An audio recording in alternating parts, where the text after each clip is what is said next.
if Bob or Ken have questions, or if other people have questions you want to start now, either we'll hit them now or later.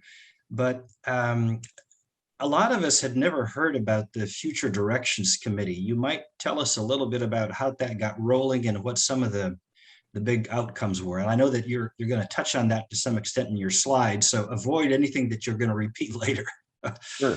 So the Future Directions Committee is within the IEEE Technical Activities, and that's the part of IEEE where all the societies and technical councils are. And it was formed actually many years ago, over 10 years ago for sure, because I've been involved in it since I think 2012. It's meant to be focusing on getting IEEE activities going in emerging technology areas, especially those that span multiple societies or technical councils.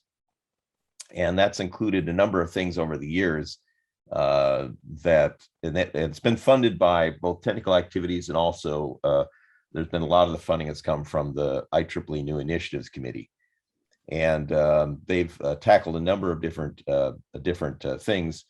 There's in the past, there was a transportation electrification initiative, which I think now is within the Vehicular Technology Society. There was also has also been various high-speed network related initiatives. There's an IEEE Brain initiative, which was looking at interfaces, electronic interfaces to the brain. Interesting one. There's one on big data, blockchain, applications of distributed ledger technology for various things. There's a rebooting computing initiative that was looking at with the slowing of Moore's law type of scaling advances, Dennard and Moore's law types, slowing of all the scaling developments in semiconductors, what was going to be the future of computing. So that was another initiative that went on. Quantum, there's one working on a quantum computing initiative. Just a number of digital reality, one that I've actually been involved in for a few years now. And then there's also been some seed grants as well. And as I mentioned when I talk, I was involved in one Future Direction seed grant. I was engaged with the Consumer Technology Society. And actually I founded a Future Directions activity there. And we got some funding and pursued activities on safe advanced mobile power sources for consumer devices. For instance, your phones and things of that sort. Is there a way that you can have one of these devices where it could do all kinds of amazing things, but you only had to charge it, say, once a week, versus, and in fact, that was an interesting one, because we were actually in a conversation with the X Prize people about maybe trying to get an X Prize going, and they were doing a battery related X Prize development with some sponsors at the time. It never came off, but at least we were having some discussion and got some connection with those folks. But Future Directions basically is meant to enable IEEE to get involved in things that are just getting started. And cloud computing was another one that was several years ago. Things are getting started, things where there's nothing within IEEE that really is organized around it. So it's a way of trying to get activities going on. They've been very active. The Future Directions put on what they call the Technology Time Machine Conference for several years. I actually was involved in helping organize several of those, which is looking at highlighting these new technologies. Oh, also, Futures Direction Committee includes now several technology road mapping efforts. There was one that was being done by the Semiconductor Industry Association and other semiconductor groups on the scaling of semiconductor devices, and that's now within the IEEE. And there's several other road mapping efforts that are going on there. So that's a little bit about this whole Future Directions. I think it's one of the more exciting areas within the IEEE, especially if you're into technology and thinking about the future. And so that's a bit about Future Directions and a little bit about some of the roles I've played there. I've been on the Future Directions Committee officially. I've been on several of the Future Directions committees, including digital reality, cloud computing, rebooting computing, and a few other ones. I did that seed grant, and I also have been a member of or chaired the IEEE New Initiative Committee, which has a budget of about $3.6 million annually, at least in the last few years. That has funded several of these initiatives, at least while I was on the committee, and actually before that as well. Yeah. So that's a little bit about Future Directions. I think it's a cool thing. I really think it has enormous value. It's something that we should be promoting and coming forward with when we talk about what IEEE does, because I think that's kind of stuff that gets people excited, about the future and, being in on the ground floor and new technology. Yeah. If we could be part of that, I think that would provide enormous value to our members. Thank you, Tom. And again, to the attendees, we usually start the town halls with no need to really introduce Tom. If you're here, you know who he is, and that he's our candidate for president-elect, and that even if you've already voted for him or for somebody else, we're hoping to encourage you to be aware of some of what the issues are, some of the contributions that people can make, and then just serve as agents for pushing or encouraging, let's not say pushing, let's say encouraging all of our members to get out there and vote so that we have a really significant turnout this year. Tom, I felt that what you said in the last 5 minutes, which we did basically to use up some time in a profitable, constructive manner before Tom starts with his introductory conversation. I just asked him to tell a little bit about the New Initiatives Committee. And I think it's very exciting, in part because it pretty much guarantees that we are not going to be a society that is stuck in the 20th century or in the early 20th century, still teaching and establishing standards for technology that nobody is using anymore. This is the kind of activity that keeps us at the cutting edge and that provides incentive to young professionals, or to professionals who are as young as you or I, but who are in on something that is young and cutting edge. Thank you. So I think I'm going to get started now. Go for it. Go for it. Yeah. So we've been calling these town meetings, and the reason why is because I really want to engage with folks and have a conversation with you and get your input and ideas. This is the 5th one of these that we've done. We've done other town meetings on, enhancing the value of membership, of increasing industry engagement with the IEEE, on diversity and inclusion. And this one is going to be on basically imagining the future and the future of the IEEE. So with that, I'm going to have a short presentation, then we're going to open it up for discussion and get your ideas and input as well. So I grew up, I was and continue to be a big fan of hard science fiction. When I was in college in the University of Minnesota, I was involved in a local sci-fi fan group in Minneapolis. I helped start an L5 chapter of Gerard O'Neill's L5 Society, which wanted to establish essentially habitats at the Lagrangian points of the Earth-Moon system, and even published my own science fiction fanzine for a while. I went to several local and world science fiction conventions in the 1970s and 1980s, and even went to a few of the San Francisco Bay Area sci-fi and space developments events in the last few years. I had the opportunity to meet, or at least watch and listen to, at some of these things, folks like Robert Heinlein, Harlan Ellison, Isaac Asimov, Frederick Pohl, and other big names in science fiction.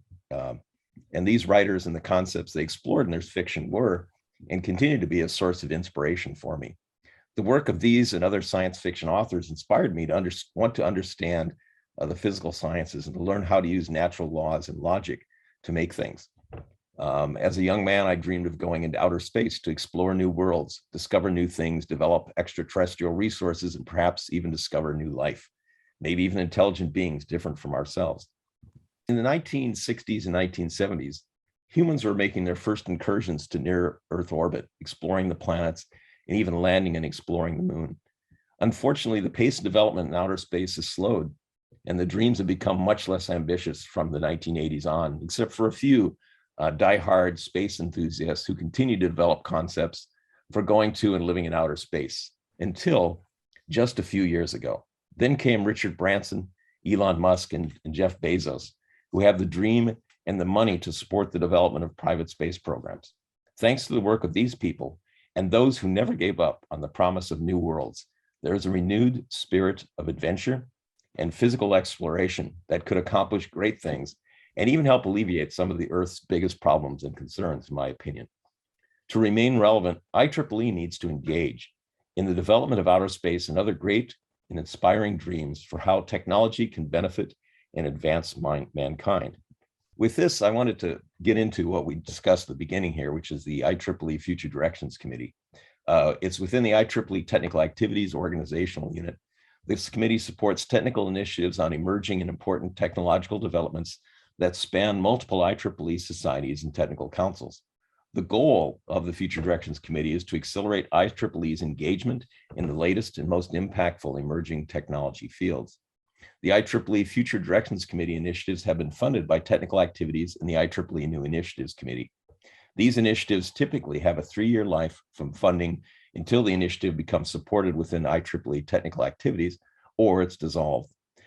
Various future direction initiatives, we talked about these before: transportation electrification, software-defined networks, smart grid, smart cities, rebooting computing, Internet of Things, cybersecurity, cloud computing, brain, blockchain, digital reality, and IEEE future networks and IEEE quantum.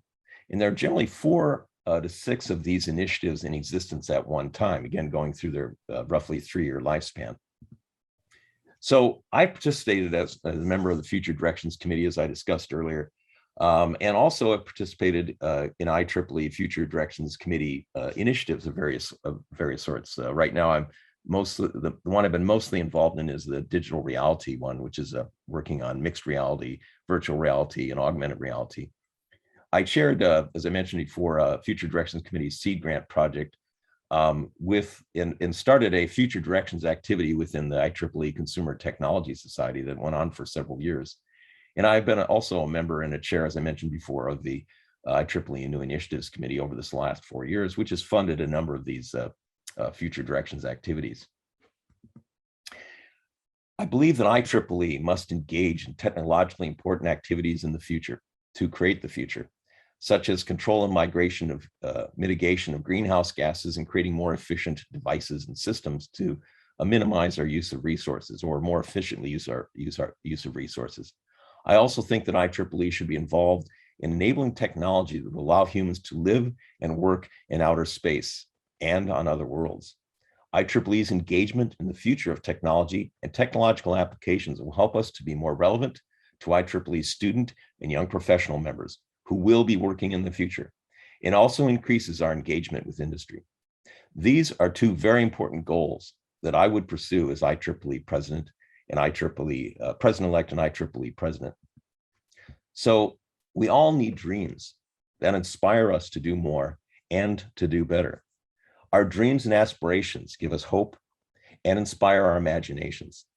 So I want to engage with you here to talk about what are your dreams for the future of the IEEE. And with that, just a little plug here that I am running as IEEE president-elect. If you've not voted yet, consider me. There's 4 candidates right now. I think with 4 candidates, I would hope that we could get more people voting than ever been in the recent history of the IEEE. It's generally been less than 20%. In fact, considerably less than 20% of the members that vote. So do vote. Do consider me as the candidate you vote for IEEE president-elect. And with that, I'd like to, I'm going to stop sharing and open this up for discussion, folks. There's a question already in the Q&A box. And this was asked, I think, about the time you were talking about the different topics that the New Initiatives Committee has addressed. Yes. And that's the edge computing. Adam Skorek is asking about edge computing. Yes. So there's a lot of interesting things that are going on in sort of deconstructing traditional computing. You know, and that's because basically, first of all, the scaling issues that we run into, issues with the speed of light and latencies and the fact that a lot of problems and things need to be dealt with real time. This is pushing I think both for a development of new ways in which we build electronic devices, but also where we deploy them. And that's where edge computing comes in. Edge computing is looking at putting significant compute resources close to where the action is happening rather than in a remote data center. And there's interesting shifts going on between things that are done on devices themselves, all smart connected devices that are getting to be more and more used everywhere. It's sort of often referred to as the Internet of Things. Hi there, Adam. And also and I think it also having things at the edge where you might be able to get some more resources available than you can within individual devices. So there's interesting trade-offs going between what we do on the connected devices themselves at the network edge, which might be at a cell tower or something like that, for example, or even in the neighborhood, and then in the data center. And all these things I think are part of a whole, reconstruction of the way in which we do computing and where we do computing and how we do computing as well. And in addition to, again, as I said, this is changing where we put computing resources, but it's also changing how computers work and what sort of capabilities are built into these resources. My own area is in storage and memory, and there's enormous things going on now in creating new non-volatile solid state storage devices, say based upon magnetic quantum mechanic phenomena or resistive characteristics, and also phase change materials that are being looked at to change the way in which we do storage and memory within the devices themselves, which then may ultimately be deployed in data centers at the edge, and even, in fact, especially in a lot of endpoint devices. Oh, thank you. So thank you so much for that. So I'm happy to see you here. And another issue from awards, I work for the years at the IEEE awards level. Oh yeah. The dream is can we have our position worldwide in the future that so we will have something like the IEEE Nobel Prize. This is concretely speaking the possibility to put two foundations, the Nobel Foundation and IEEE Foundation, and to put a major one award as a Nobel and to have something that will project us in the real place that we have in the world. Do you have something the project or you can consider that approach? Please tell us that. Oh, I think that's really interesting. I think, tell me if I'm wrong, Adam, but what you're suggesting is, could we work with the Nobel, the Nobel Foundation to create, to create awards? Because right now the Nobel Prize is basically on discovery and invention, but could we have it based upon or mostly discovery of scientific principles in various fields, right? But could we have it based on applications and inventions? I think that's a really interesting idea. I would, I very much believe that for us to be as successful as we can be, we need to have a lot more outreach to the outside world and to raise awareness of what IEEE is, what we do, the kind of people that are members of IEEE, and especially, if you're on awards committee, these really wonderful people who have done fascinating work in these fields. And we can leverage that both to honor them, but also to create a greater awareness of who we are and the value that IEEE has. I think that would be a great idea. And I would fully support investigating whether that's possible or not. That's fantastic. I already voted for you, so I'll be happy to work with you. Thank you. Oh, thank you. Thank you, Adam. Good question. I haven't thought of that one, but that's a neat one. Okay, there's another one here. What role should IEEE play in protecting IP and preventing technologies being used for unfair advantages by certain entities for financial, political, and military agenda? It's a very interesting question. It's got a lot of sides. There's a lot of sides to that. Personally, I've been involved in some expert witness stuff. It involves IP. And I think it's something that we need to play a role in. We need to and this also fits into some of the, maybe ethical questions as well about, how we operate and how, members should work and stuff. IEEE USA, which is part of IEEE, and is representing the members in the US. I've been the past president of IEEE USA, does have policies with regard to intellectual property. And they've actually served to the US Congress and the US government in general in terms of policy, suggestions of policies of that sort. I think it is something that IEEE needs to play a role in. We certainly are doing that at the level of the US. Internationally, I think it's something that we should consider. We do have a global public policy committee. We've got units of that are in Europe, for example, it's something that we should consider doing that. But again, there's a lot of facets to this, and so it needs to be done very carefully and make sure that it's done fairly and objectively, I think. Thank you. What role, if any, does IEEE have in helping its members understand the ethical considerations of the technologies they are developing? So there actually is some ethical guidelines in the IEEE. We've got ethics statements. And in fact, if you notice, you're asked to check a box, for conferences or other things you do in IEEE, saying that you understand those. So there actually are guidelines on that. There also been some really interesting work that's been done in certain areas that have at least an element of ethics involved in them. For instance, a few years ago, there was a huge document that's produced with the Standards Association and other groups that was on basically on concerned with the ethics and artificial intelligence. And so I think that that's something that IEEE needs to play a very important role, is this whole thing about how do you do ethics. And there's some other things that have come up in some of the conversation I'm having with people. Apparently in the past, IEEE had a whistleblower policy to support people who worked in entities that thought that there was something being done that was not ethical, which we don't do anymore. So one of the things I would want to do is talk to those folks, get understanding of what that was. Should we be involved in that? Maybe exploring that, things of that sort. But I think ethics is a very important part of what we do, a very important part of what a professional organization should be involved in as well. And it needs to take in, consideration a lot of things, to try to be, we need to allow us to develop the future, but we need to do it in a way that we also, we can be fair with each other, or at least with understood rules and principles that we use in our interactions and the things we do. That's where I think ethics comes in. Let me follow up. That was Ken who asked about the ethics of future technology. It was Ken, yes. Okay, so just last week, some of us attended a conference on magnetic recording and other forms of data storage. And the keynoter was Aaron Ogus from Microsoft, and he's involved in the big Azure, Microsoft response to Amazon Web Service.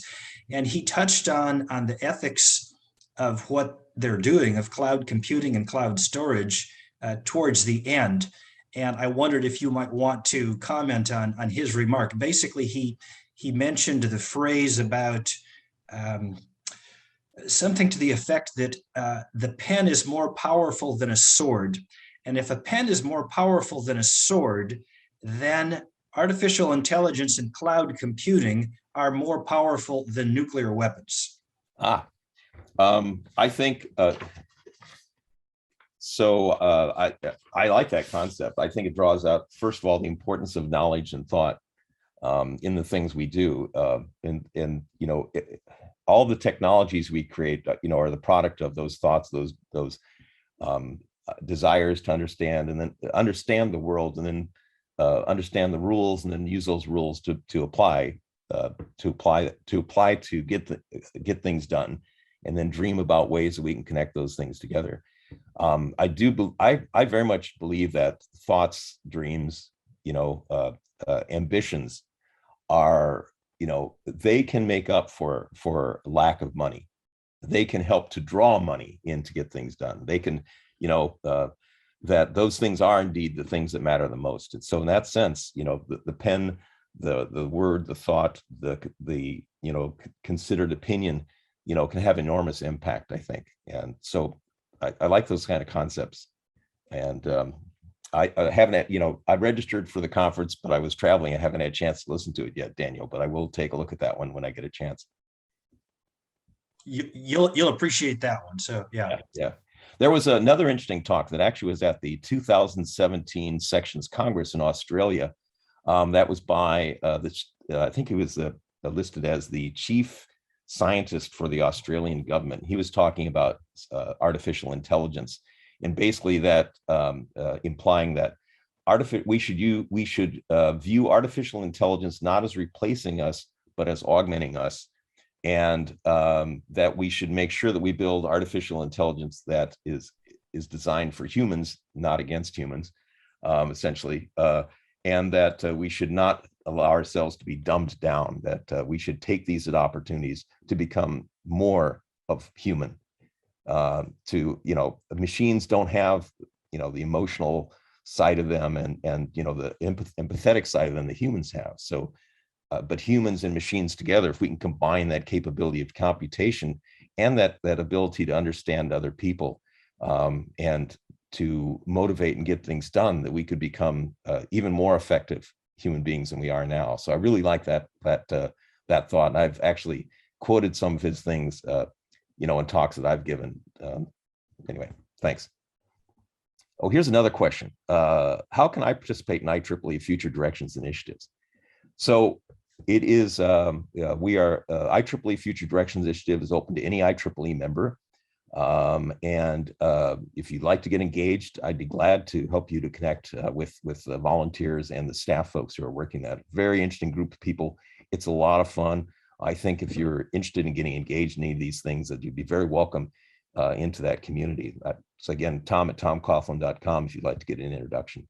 Here we go. We were just talking about this the other day. Looking at the latest end of July membership growth figures, R9 and R10 were the only two registered growth, while other regions were all negative. Looking at the numbers for R1 through 6, the total is about 150,000, and was not much higher than when IEEE was first formed, about 140,000, he says, yeah. Looking into the future, how do you see with the ongoing growth in regions 8 through 10 will affect the structure and management of IEEE? So IEEE first of all, I believe IEEE needs to be representative of its members. Now, one thing that's very different about growth in some of the other regions, I'm not sure about region 9, but region 10 in particular, and also some in region 8, but particularly region 10, is that a lot of these are growth in student members, both undergrad and graduate students. And they're not necessarily the higher grade members, or, so we have to take that into account, in terms of what's going on. But membership in the US has been dropping. As IEEE USA president, I've tried to address that. For instance, we created some videos that have actually been showing in TV stations throughout the United States that IEEE is my competitive edge with young professionals and working with Computer Society and Power Engineering Society. And it was a diverse group of young professionals we had in these videos. But we need to address first of all, in the US, we need to address the loss of members, also the loss overall of industry members. I believe that's extremely important for IEEE to continue to play an important role for industry and for individuals, professionals who work in industry, and that we need to be able to provide value to those folks. And we need to get that back. So we have to work with what we've got, but my dream is that IEEE could increase in size, both in the US and outside of the US, that we can engage with students and bring more students and young professionals. We need to help them to realize that IEEE is more than a student club. That's where I think the engagement and activity with them is important early on. And basically create this concept that IEEE can be your professional home, can be your support network, can be a community of friends and colleagues, and really help you with your career. So I think IEEE needs to be international. I also believe that we need to look at the needs of particular areas in the world where IEEE is playing an important role, and how we can provide the best value there. So we are having transitions in terms of membership in the IEEE. Some of these things I think are great, and we need to build on those. But there's other things that I think, like the loss of industry membership and the general aging of the IEEE membership, that concern me a lot, and that we definitely need to be addressing. Here's one. Are there science fiction writers who are IEEE members? So, I actually did a little bit of work on this, and Brendan, I don't know if Brendan's here, but Brendan brought up one thought here. There's a guy named Gregory Benford, who's about 80 years old now, but he's written science fiction novels and has been an IEEE member. So that's one. They're also actually in the May spectrum. There's a lady name of who writes under the name of SB Divya, who writes science fiction in addition to doing engineering work. So there are some IEEE members who are science fiction writers as well. And I would love to dig up some more of them. And because I really think that, fiction, especially speculative fiction, about how things could be and how we can get there, is a big motivator. And we should be behind things like that get people interested. Like me, as a kid, reading science fiction got me interested in a technology career. And I think it's really important, especially people who are literate and read stuff and interested in technology, to help build that. And so we can make connections, I think, for instance, with the science fiction community. I think that would be an interesting thing to do. Can we do things like Adam was suggesting with the Nobel Prize committee, that maybe we can create some engineering Nobel Prizes in conjunction with them, for example.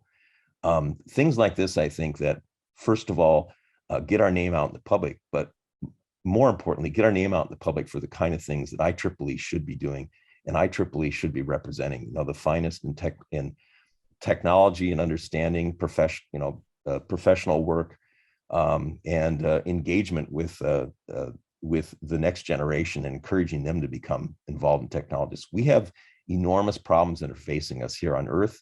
We have enormous opportunities that face us in the future, and we need all the help we can get from everywhere, every perspective, every background, I believe, in order to be able to effectively solve those issues in a way that makes sense for the vast majority of human beings. Oh, ComicCon. Yes, I love ComicCon. I would, so actually I went to I think it was a Comic-Con. It was Steve Wozniak was involved with Bruce Lee, and they did something, because I live in the San Francisco Bay Area. They did, they were before, did I say Bruce Lee? I meant Stan Lee. Before Stan Lee died, they were involved in organizing some events in the Bay Area. I went to a few of those. Those were really good. I like the Comic-Con stuff too. Let's just say speculative fiction in general, I think, is enormously inspiring. And it's something that, I think many of us have in our background as fans, but also is part of what inspires us for the future. And we should embrace that, I believe. Let's see, has a SWOT analysis been conducted for IEEE? If so, is it accessible? So James, do you want to come off mute and maybe tell us what you're thinking about? What analysis of what with SWOT? Because I've seen various types of analysis being done on the IEEE. Are you talking about strengths and weaknesses? Yes, strengths, weaknesses, opportunities. Oh, okay. I think they've been done. Is it accessible? I don't know, but I think it's something that we need to look at in general. Is that what are we good at? What are we not good at, but we should be good at? Right. What are the opportunities out there? And what are the threats to us? I know the threat side we've been looking at. There's particular parts of IEEE that I know they've done things like that, like publications, because publications are facing, big potential threats from open access and things of that sort. So I know that they've done these trade-off and analyses, and I think that is available for the bigger IEEE. I'm not sure that we've done that, but I know the people, in the minds of people who have been involved in IEEE, the high level, I'm sure that there have been discussions of trade-offs and opportunities, that sort of thing. I know I've been to some of the board meetings, and that first board meeting of the year, when they oftentimes they will be looking at things like a SWOT analysis, and there may actually been some. I'm trying to think of it, the ones I've been at, because there may have been organized as an actual, the 4-quadrant SWOT analysis in at least some of these that I've seen. So I think there's been some of that that's been done. It's probably more. And part of it is how open are you to the things that you look at there, and, the how broad range and the considerations you think about. Does that help, Jim? Yeah, I've been involved in one for I'm getting involved in one for New Mexico. Okay. And there's been one conducted for the city of Albuquerque, and I think it's pretty revealing.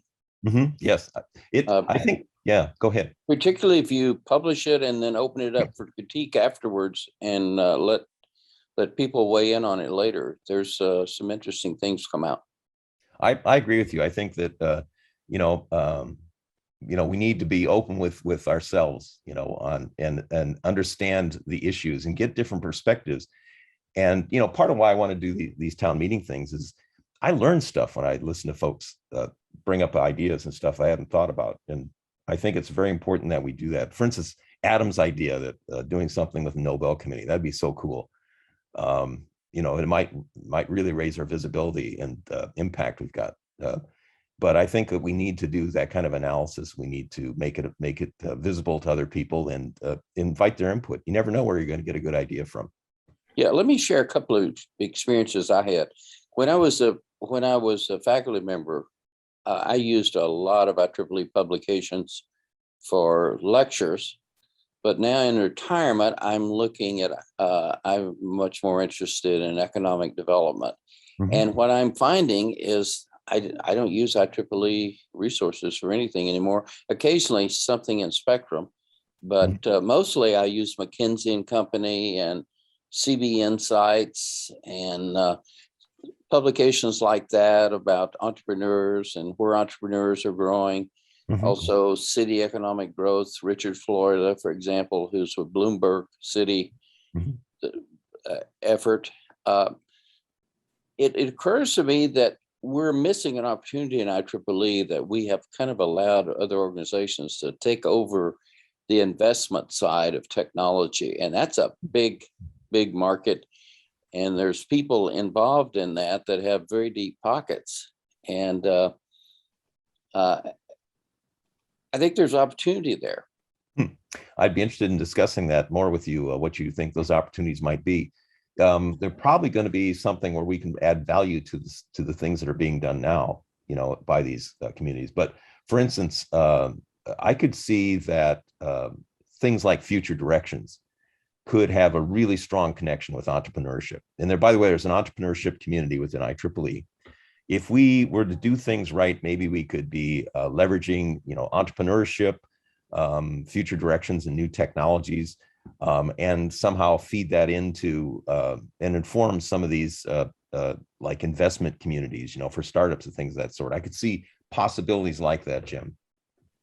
Yeah. A couple of things that sort of bring together the new initiatives and the Imagine the Future concept for today's town hall with the discussions introduced by James and by Chun. I've spent time, not in all of Region 10, I don't think anybody has, but in portions of India and in various locations of Region 9. Mm-hmm. And I've met a lot of these students. They're very good at keeping in touch with us using social media. But something that has really captured the imagination of some of those students is the entrepreneurship side. The notion that in some of the student meetings, they have these humanitarian entrepreneur contests. So, James, I want to get in touch with you later and ask you more about your economic development efforts, because that's something that is really near the heart of a lot of the young generation of student members in regions 9 and 10.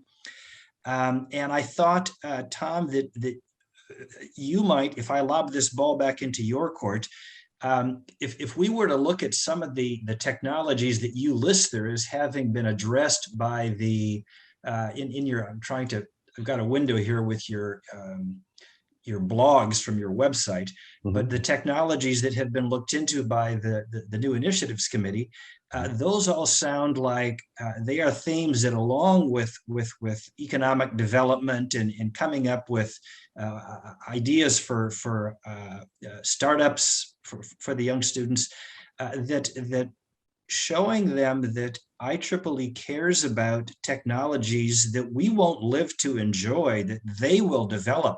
Those kids who are in college now or in high school or just graduated, they're going to take the ball and run with it on some of the vehicle electrification and the other stuff. Maybe we can use that to help retain some of these student members. Or how would you view that as being an opportunity for retaining student members and as they graduate? So first of all, Chun-Chi Fung actually brought up something sort of similar question. So let me read that first, and then I can address that. I think the recent growth in student numbers in Region 10 may be due to the 50% discount. Retention rate and conversion to YP actually in Region 10 is less than other regions. That's something that needs to be worked on too, very much so. In fact, I think a fundamental thing that we need to be working on in the IEEE is engaging with students, so that they realize IEEE is more than a local student club, that it has, it can be your professional home. I think part of it is talking to them, and at the local that's at the local section level, maybe also at the higher IEEE level, but I think especially at the local level, if we could create resources for and encouraging sections to be reaching out to the student branches that are local to them, letting them know about IEEE, its all its capabilities and opportunities for them and for their careers. There's other things have been brought up. Actually, in one of our earlier town meetings, someone brought up an intriguing idea. What if we could better organize our connections with our student branches and with companies, and offer recruiting opportunities that IEEE is involved in organizing for our student branches with participating companies?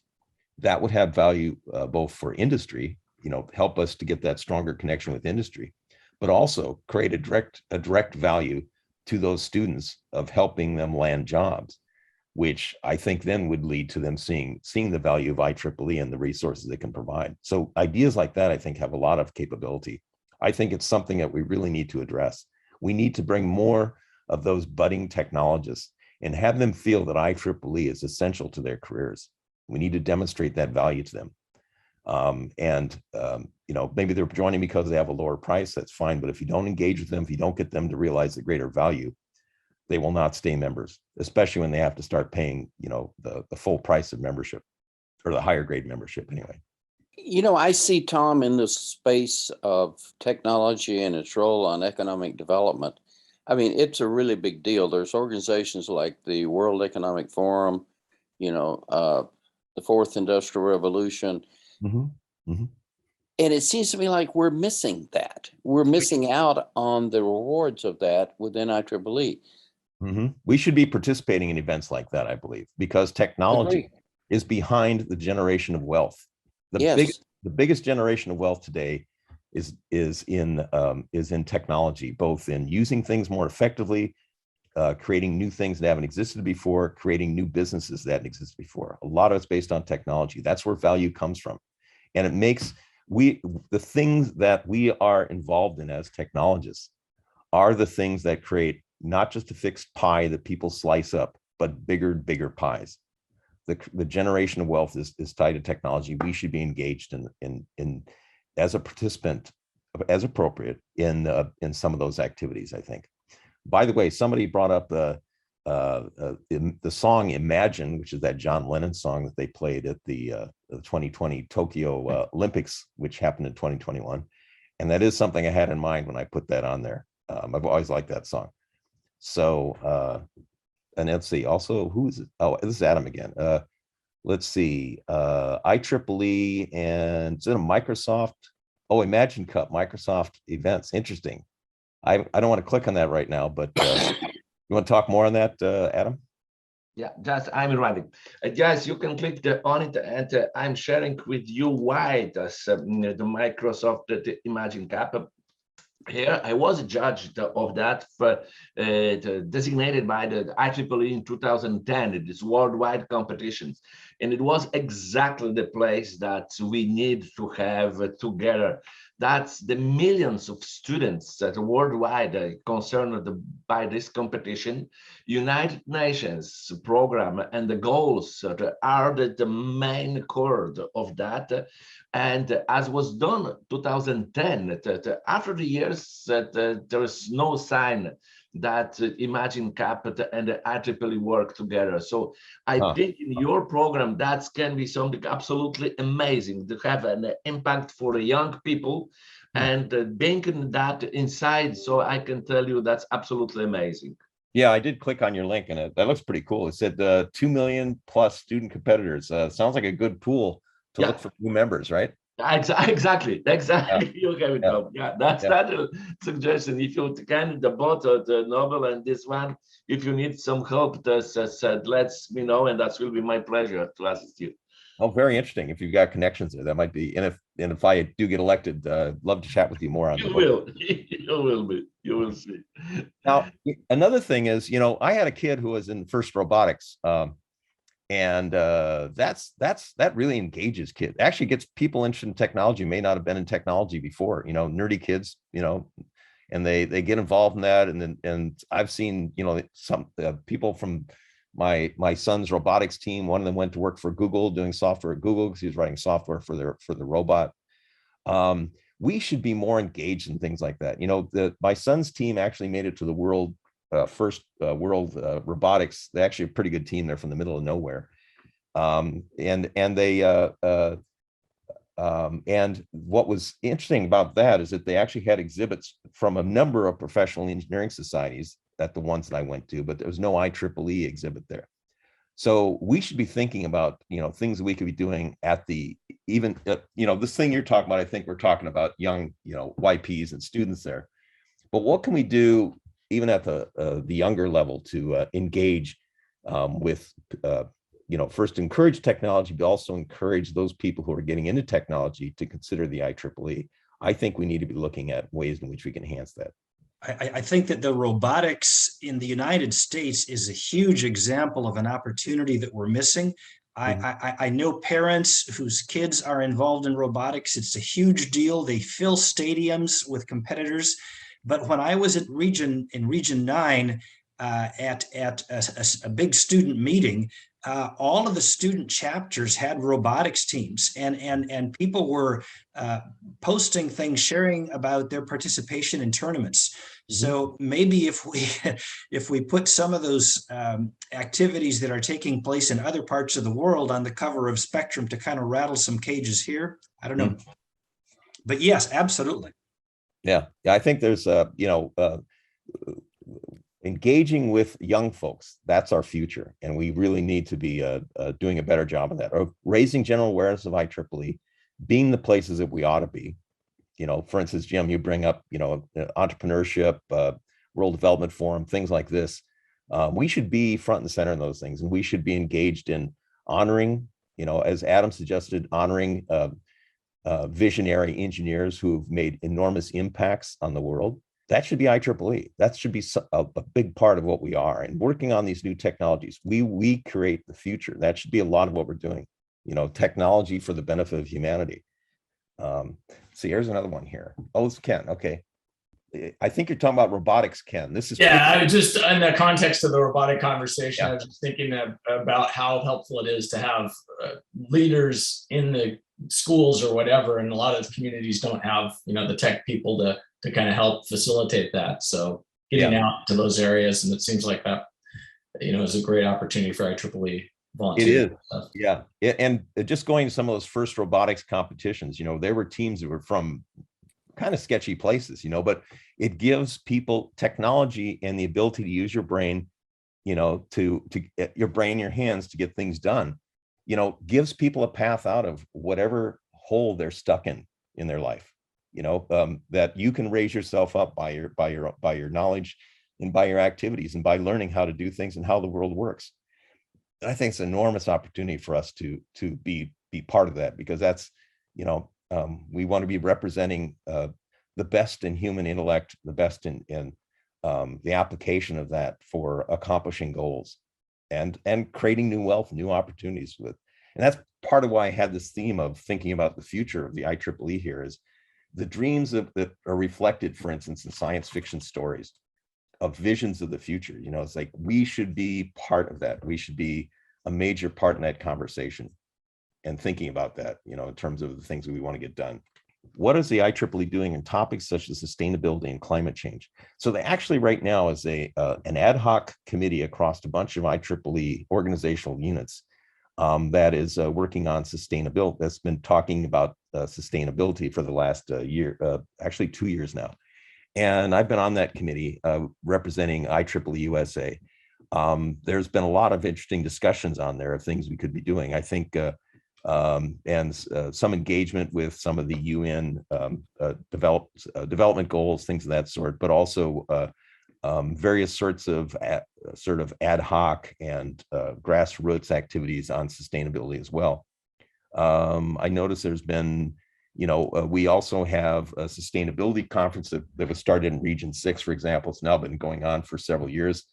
I was director of IEEE Region 6, and that's been an activity that's, I think, been very useful and interesting. Also, the Global Humanitarian Technologies Conference, I know, has had stuff on sustainability and climate change as well. It's something I think we do need to have a focus and participate in it. And also from that point of view of knowledge, applying knowledge, it's also enormous opportunities. Can we create technologies that, first of all, can be more efficient in our use of resources? And, you know, there's some interesting books out there that technology has that impact over time. And also, can we do things that can help to mitigate climate change, but in the course of doing that, perhaps create new economic opportunities that can help pay for that activity. So those are interesting things I think that we definitely need to be engaged with.